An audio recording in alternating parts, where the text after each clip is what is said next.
Vamos falar aqui dos regimes contábeis, diferença entre regime de competência e regime de caixa. Bom, já falamos sobre contas, já falamos sobre atos e fatos administrativos e antes de começarmos o assunto de escrituração, vamos falar de regimes contábeis.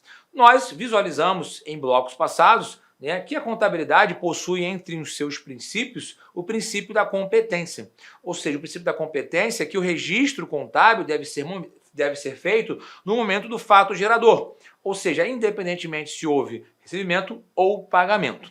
Então a contabilidade, em regra, trabalha com o regime de competência, mas existe também a possibilidade do regime de caixa para algumas situações específicas, então nós vamos abordar aqui a diferença entre o regime de competência e o regime de caixa. Legal? Bacana? Então vem comigo na tela.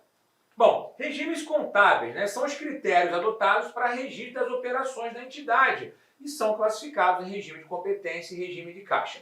A diferença entre os dois regimes, basicamente, é uma questão relevante que vai influenciar diretamente no cotidiano do setor contábil. Por exemplo, o lucro apurado pela empresa, através do confronto entre receitas e despesas, ele é apurado pelo regime de competência. Ou seja, então, não necessariamente quando eu tenho uma receita eu tenho caixa, perfeito? Porque o lucro é apurado pelo regime de competência. Então, ou seja, a contabilidade faz o registro da vida financeira de uma empresa e tais regimes podem oferecer diferentes pontos de vista sobre o negócio.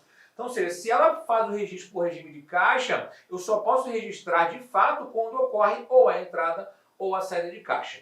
Tá? Então, sendo assim, é possível utilizá-los com objetivos distintos, fazendo com que cada um contribua à sua maneira e dessa forma tornando o retrato do que acontece na empresa mais próximo da realidade, com uma filmagem feita por diversos ângulos. Mas, meus amigos, na prática, basicamente, a contabilidade precisa ser feita por regime de competência. Tá? Quando uma empresa não tem escrituração regular, a gente vai falar sobre isso, ela pode manter o seu livro caixa, mas a escrituração regular se faz através do regime de competência. E algumas empresas tributam pelo regime de caixa, mas a sua escrituração regular é feita por regime de competência. Legal aqui? Tá? Ou seja, na contabilidade, toda movimentação que afeta ou possa afetar o patrimônio da empresa vai dar origem a eventos ou a lançamentos contábeis. Então, isso ocorre em situações como compras, vendas, pagamento de salários, entre outros. Então, ou seja, o regime de competência e o regime de caixa são maneiras diferentes de realizar o registro desses eventos.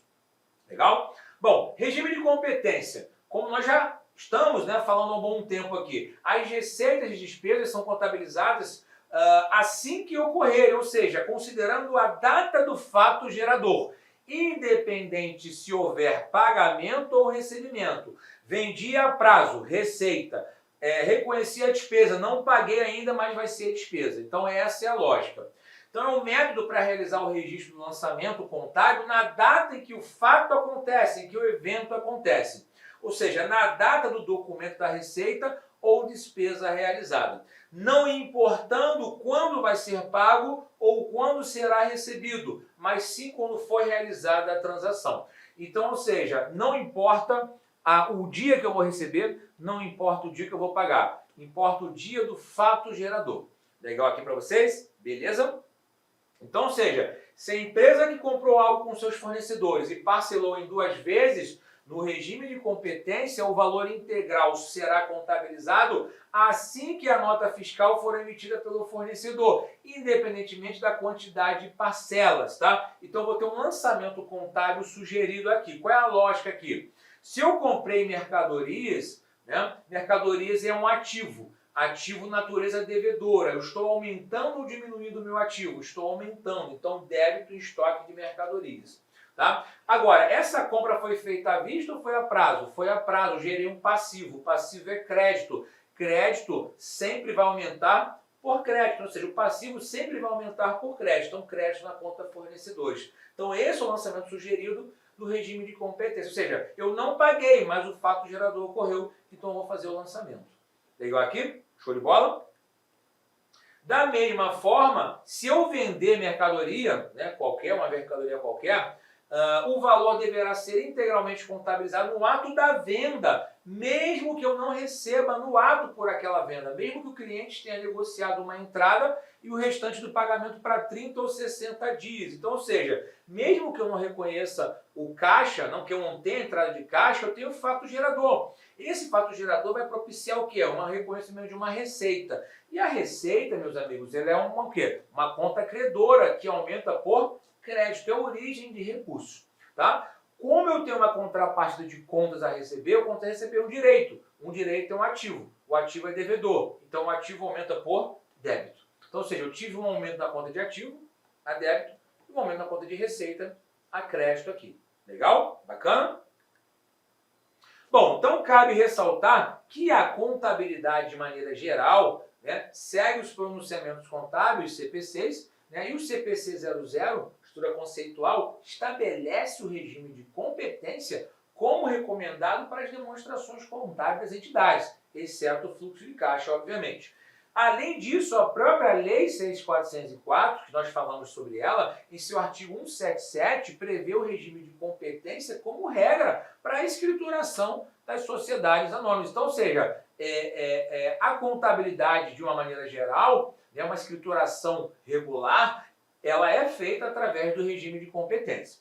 Tá? Então, ou seja, por fim, o regime de competência também é aplicado na declaração do imposto de renda de pessoa jurídica, quando o pagamento do tributo tiver como base o lucro real. Ou seja, a lógica é, eu vou tributar sobre as minhas receitas que foram reconhecidas, não que necessariamente elas foram recebidas. Tá? Então, ficar atento em relação a essas questões. Maravilha aí? Beleza?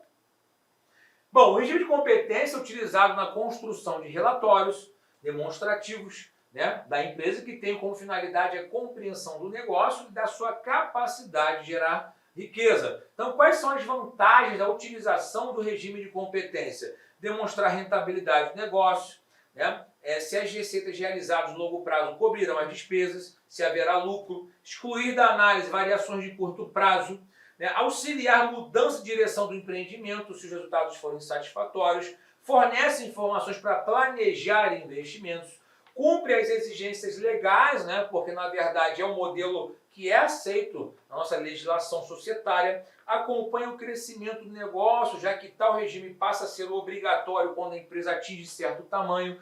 Então, ou seja, o regime de competência ele tem as suas vantagens, mas tem as suas desvantagens. Acaba ignorando a situação real do caixa da empresa, né, porque a DRE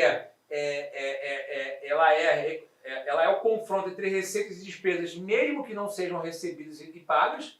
Pode gerar falsas expectativas de receitas, né, porque muita coisa pode acontecer entre o evento contábil e o pagamento. Por exemplo, aquelas receitas que eu faço, né, de várias vendas a prazo, se eu não reconhecer as possíveis perdas, eu posso estar criando uma falsa expectativa e pode injetar o fluxo de caixa, né, ou seja, mantendo o dinheiro reservado durante todo o ano para uma despesa registrada em janeiro, ainda que o pagamento ocorra apenas em dezembro. Né? Então são as possíveis desvantagens, mas sem dúvida as vantagens superam. Né? Bom, regime de caixa. O regime de caixa é justamente o oposto do regime de competência. Então no regime de caixa, eu registraria receitas e despesas de acordo com as entradas ou saídas de caixa, como se fosse uma conta bancária aqui. E o registro da receita acontece efetivamente quando ocorre o ingresso do recurso, né? Ou seja, no período em que as transações com terceiros foram recebidas. Ou seja, o reconhecimento ocorre no dia que o recebimento ou o ingresso do recurso for confirmado. E os das despesas são reconhecidos quando essas despesas forem efetivamente pagas. Bom, características do regime de caixa obviamente, ele está mais ligado ao fluxo de caixa. Então, por esse motivo, o modelo é componente usado por gestores para fins de avaliação da situação financeira da empresa. Se eu quero avaliar a gestão do fluxo de caixa, obviamente eu vou reconhecer as transações com base no caixa. Então, ele é adotado quando se observa somente a movimentação financeira da companhia. Então, com ele, o gestor consegue visualizar com exatidão a movimentação em determinado momento. E basta acrescentar ou retirar valores do que se encontra no caixa quando as operações são realizadas sem que haja previsões ou projeções. Então, ou seja, basicamente, ela tem uma finalidade muito gerencial, né? Se eu quiser controlar o fluxo de caixa, e se a empresa for obrigada a realizar a demonstração dos fluxos de caixa. Então eu preciso entender o razonete, né, os lançamentos contábeis que afetaram o meu caixa e os meus equivalentes de caixa. Legal aí, gente? Beleza? Então, mantendo sob controle os recebimentos do período, as empresas enquadradas no regime de lucro presumido, além das micro e pequenas empresas, podem fazer a contabilidade e pagar os tributos usando o regime de caixa. Tá? Ou seja, então, as empresas de lucro presumido podem usar o regime de caixa para tributação. E as empresas que acabam não tendo a escrituração regular podem também utilizar o regime de caixa. Olá, meus amigos! Inicialmente eu peço licença de ter interrompido os seus estudos. Mas, olha só, essa aula é uma aula demonstrativa aqui da Lá Concursos para você conhecer o professor Anderson Fumax. Você quer assistir essa videoaula? Aliás, você quer fazer um super curso de contabilidade? Então vem comigo. Nós aqui da Lá Concursos, nós temos, olha só, uma super isolada de contabilidade geral e avançada do professor Anderson Fumax. O link para a matrícula está aqui no vídeo, aqui embaixo, aqui na descrição, e custa apenas R$80. É isso mesmo, R$80 por um prazo de acesso de 80 dias. Professor, mas tudo bem, eu sou um aluno bastante criterioso, eu gosto de analisar, eu quero saber o que eu tenho direito. Primeiro, 80 dias de acesso ilimitado. Você pode assistir quantas vezes quiser na hora que desejar. A única coisa que não pode ter são 2 acessos simultâneos e baixar os vídeos que nós temos no sistema de controle. Mas você vai ter direito, contabilidade geral, 30 videoaulas detalhadas, assunto por assunto, estoque, escrituração, competência, caixa, atos administrativos, fatos administrativos, patrimônio, critérios de avaliação de estoques, mais 30 videoaulas também de contabilidade avançada, super atualizado, atualizadíssimo aqui na Lá Concursos, e além disso, eu pedi para o pessoal da edição disponibilizar de full time para vocês aí, de cortesia, claro, dentro do prazo de acesso, também o curso ministrado presencialmente aqui da Lá Concursos, que o professor Anderson Fumax ministrou aqui na LAC. Tá certo, gente? Excelente custo-benefício, R$80. Vem estudar conosco, que eu tenho certeza que você não vai se arrepender. Um forte abraço, fique com Deus, até a próxima, se Deus quiser. Tchau, tchau.